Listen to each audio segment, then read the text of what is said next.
हर हर महादेव। देवों के देव महादेव जी के चरण में प्रणाम करती हूँ, मेरा प्रणाम स्वीकार हो। माता गौरा पार्वती के चरण में प्रणाम करती हूँ, मेरा प्रणाम स्वीकार हो। गणपति ललनमा के चरण में प्रणाम करती हूँ, मेरा प्रणाम स्वीकार हो। सब गुरु भाई बहनों के चरण में प्रणाम करती हूँ, मेरा प्रणाम स्वीकार हो। माता और पिताजी के चरण में प्रणाम करती हूँ, मेरा प्रणाम स्वीकार हो। सब देवी देवताओं के चरण में प्रणाम करती हूँ, मेरा प्रणाम स्वीकार हो। गुरु भाई बहन, मैं कथा सुनाने जा रही हूँ, इस कथा को पूरा सुनिए और रहस्य जानिए।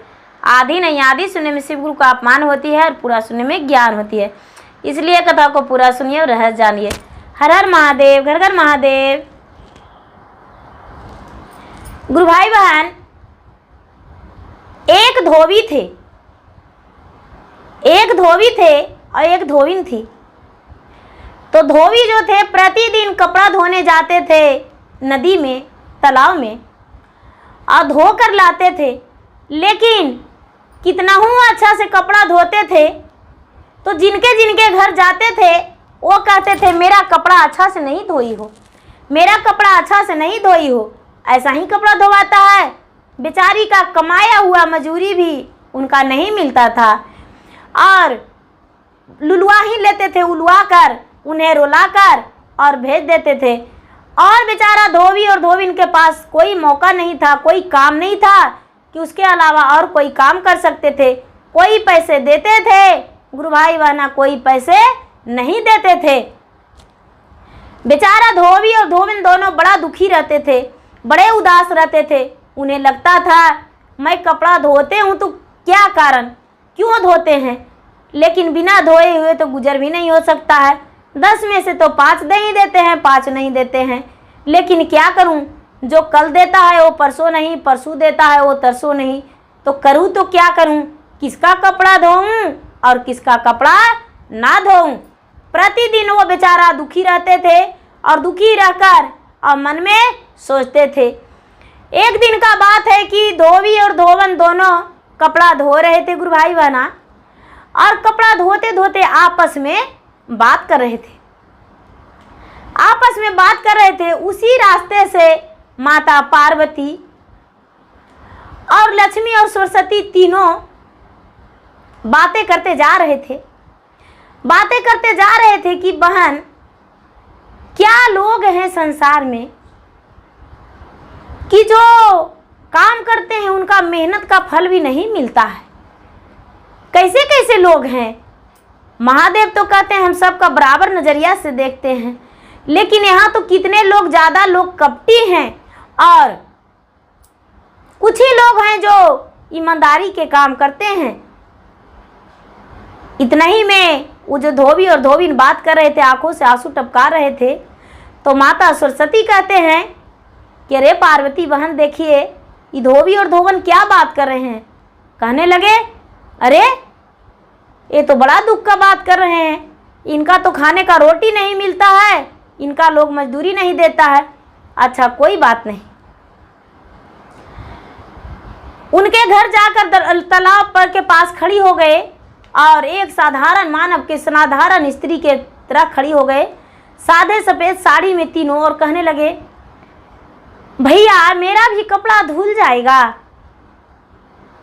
एक कहते हैं कि बहन जी आप दे दीजिए तो आपका कपड़ा धो देंगे, लेकिन ऐसे भी मैं दुखी हूँ। कहते हैं कि तो पैसे मेरे पास नहीं हैं। कहने लगे कि तो क्या होगा, आपका कपड़ा धो देंगे और धो कर दे देंगे, लेकिन आपका कपड़ा कल मिलेगा, आज नहीं। ये माता सरस्वती, माता लक्ष्मी, माता पार्वती कहते हैं कि तो कोई बात नहीं, आज के रात आपके घर ही हम रह जाएंगे, कोई दिक्कत नहीं है। कहने लगे कि तो क्या आप मेरे घर भोजन कीजिएगा। कहने लगे हाँ हाँ भोजन कर लेंगे, भला हम लोग तीनों मिलकर भोजन बनाएंगे और सारा परिवार को आप लोग को भी खिलाएंगे, हम भी खाएंगे। क्या आप तो भी किसी माता का पुत्र हैं, तो भला आपके घर हम कैसे नहीं भोजन कर सकते हैं।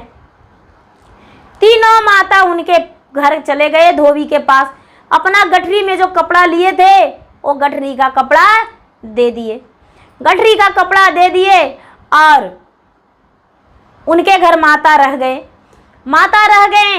अब सवेरा हुआ, जरा शाम में माता तीनों मिलकर भोजन बनाए साधारण मानव की तरह और सबको खिलाए।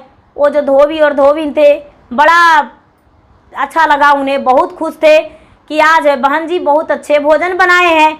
इन्होंने तो एक युवती के रूप धर लिए थे, तो बहन जी उन्हें बोलना पड़ा, बोले कि हाँ भैया हम बहुत अच्छे भोजन बनाते हैं। वो बोले कि तो 2-4 दिन मेरे घर रह जाते तो और अच्छा लगता, आपका हाथ का खाना बहुत स्वादिष्ट है। ये तीनों माता कहने लगे कि आपके घर हम रहने के लिए तैयार हैं, लेकिन एक ही शर्त पर, आप जो कपड़ा धोते हैं वो एक दिन कपड़ा आपका हम धोएंगे। कहने लगे नहीं बहन जी, आप तो आए हुए मेहमान हैं, पता नहीं कहाँ से आ रहे हैं कहाँ जाएंगे, तो हम कैसे आपको कपड़ा धोने दे सकते हैं। लेकिन तीनों माता ने जिद किए, तीनों माता ने जिद किए कि नहीं भैया हम आपका कपड़ा अवश्य धोने जाएंगे, आप लोग अपना घर का संभालिए कपड़ा काम, अब आज के दिन हम कपड़ा धोने जाएंगे। तीनों माता ने जाकर धोबी घाट पर कपड़ा रख दिए और कपड़ा गंगा में डुबा के और कपड़ा ऊपर अरार पे धर दिए, ऊपर अरार पे धर दिए और कहने लगे कि हे इंद्रलोक का धोबन, आके कपड़ा ऐसा धोना कि कोई कपड़ा कहता टूटे ही नहीं और इतना चमक हो जाए कि कोई का पता नहीं चले कि मेरा कौन कपड़ा है, कोई ना पहचान पाए कि मेरा कपड़ा कौन है। वहां ले जाके धर दिए थे माता सरस्वती, लक्ष्मी, पार्वती। इंद्रलोक के धोबन आई और कपड़ा एक ही बार में सारा कपड़ा धो के आकाश से गिर गया सूखकर, और ये जो माता थी, माता पूरा तह लगाए हुए कपड़ा लाके और धोबी के दे दिए, भैया कपड़ा धोकर ला दिए हैं, जाइए जिनका कपड़ा है उन्हें बांट दीजिए, पूरा तह लगा हुआ है। अब गांव में कपड़ा देने गए, जब गांव में कपड़ा देने गए तो पता ही नहीं चल रहा है कि किनका कौन कपड़ा है, सारा कपड़ा एक रंग का हो गया है, सब कपड़ा सुंदर ही लग रहा है, सारा कपड़ा एक रंग का है।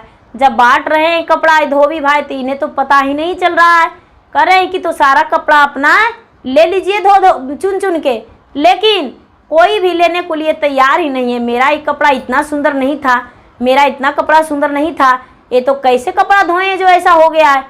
ये कह रहे हैं आप लोग जो दिए है वही कपड़ा है, आज आप कैसा क्यों ना हाथों से धोए हैं जो इतना सुंदर लग रहा है। अब बेचारा धोबिन कहने लगे मेरी बहन आई है वो कपड़ा धोई है।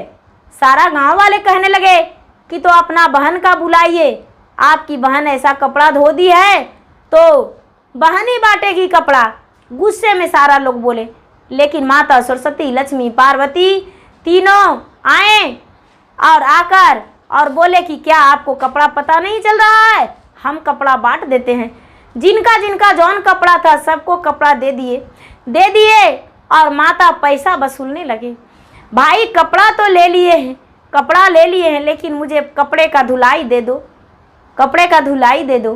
कहने लगे कपड़े का धुलाई तो मैं प्रतिदिन देता नहीं हूँ, एक दिन अच्छा कपड़ा धोता है एक दिन नहीं धोता है, इसलिए मैं उन्हें कपड़े का धुलाई का पैसा नहीं देता हूँ। माता कहने लगे तो ठीक है आप रख लीजिए पैसा, लेकिन धोबी का कर्ज को वसूलना पड़ेगा। वो जो माता जब वहाँ से लौटे तो अपना रूप में हो गए, उस गांव में अपना रूप दिखा दिए। वहाँ के लोग जब माता का रूप देखे तो कहने लगे अरे माता जी हैं, ये तो लक्ष्मी हैं, सरस्वती हैं, पार्वती हैं, ये भैया दो भी कौन पूजा करते हो जो माता सरस्वती लक्ष्मी तुम्हारे घर कपड़ा धोने आए हैं। आज से मुझसे ऐसा गलती नहीं होगा भैया, तू अपना पैसा ले लो। सारा गांव वालों ने धोबी का पैसा दे दिया धुलाई देकर और बोला हे माते आज से ऐसा गलती नहीं करेंगे, मुझे क्षमा कर दीजिए और जो भी मेरा मैं जैसा हूँ वैसा ही रहने दीजिए। माता तीनों अपना देवलोक लौट गए, शिवलोक लौट गए, इंद्रलोक लौट गए और उस दिन से धोबी का जो भी कपड़ा देते थे वो पैसा दे दिया करते थे। जब कुछ दिन बीत गया तो फिर माता आपस में बात करते हैं कि देखिए महादेव तो प्रतिदिन गांव में घूरते हैं लेकिन किसी का वसूलना नहीं जानते हैं, हम एक दिन घूमे तो कितना लोगों का रक्षा कर दिए। देखिए जैसे धोबी का कपड़ा धुलाकर भी उन्हें पैसा नहीं देता था, लेकिन अब देखिए वही आदमी है जो उनका घर पहुंचाता है। देखिए कितना अच्छा लगता है, वो धोबी कितना खुश रहता है। माता बोले हाँ बहन जी, मुझे ऐसा ऐसा करना पड़ेगा, यदि नहीं करेंगे तो महादेव से अकेला नहीं पार लगेगा पूरा पृथ्वी का बोझ। महादेव जी हंसते हुए मुस्कुराते हुए बोले नहीं नहीं, ऐसा बात नहीं है, आप जो किए वो हम नहीं कर सकते हैं। हम धीरे धीरे उस पर कर्ज भारी करके और उसको एक ही बार घर से निकाल देते हैं उस चीज़ का, लेकिन आप तो उसे सबक सिखा दिए, हम उसे वैसा नहीं करते हैं। हम उसको जमा होने देते हैं उसका कर्ज, और जमा करके किसी रूप से ना किसी रूप से, या तो बेटा बीमार पड़ गया या तो बेटी बीमार पड़ गया, उसके बाद और कुछ हो जाता है, और उस कारण से उस नियम से उसके घर से हम उसका भरपाई कर लेते हैं। माता पार्वती कहने लगे महादेव जी तो धोबी को क्या मिलेगा, कुछ भी नहीं, मेहनत तो उसको लग गया। महादेव जी कहते हैं उतना से ज़्यादा तो उसका अंधन हम बरकत में दे देते हैं, तो कैसे नहीं मिल सकता है उसको, उसे भी मिलेगा, उसे पता नहीं चल देगा, लेकिन उसे भी वो फल मिल जाएगा। माता ये बात को सुनकर हंस गए और खुश होकर महादेव जी से बोले महादेव जी तो आप तो धनी हैं, जो आपका भक्ति भाव को पहचानेगा वही जानेगा, वही सम्मान करता है, जो आपको नहीं पहचानेगा वो नहीं जानेगा, वो सम्मान आपको नहीं करेगा। तो गुरु भाई बहना, एक धोबी थे बेचारा गरीब इंसान, सबको कपड़ा धोकर देते थे लेकिन उनका पैसा नहीं देता था। माता पार्वती सरस्वती लक्ष्मी की कृपा से सारा लोग उन्हें देने लगे। लोगों को सताना नहीं चाहिए गरीब समझ के, उनका कमाए हुए मजदूरी जरूरी देना चाहिए। तो गुरु भाई बहना, मेरा वीडियो अच्छा लगे तो इसे लाइक कीजिए, शेयर कीजिए, सब्सक्राइब कीजिए। धन्यवाद। हर हर महादेव, घर घर महादेव।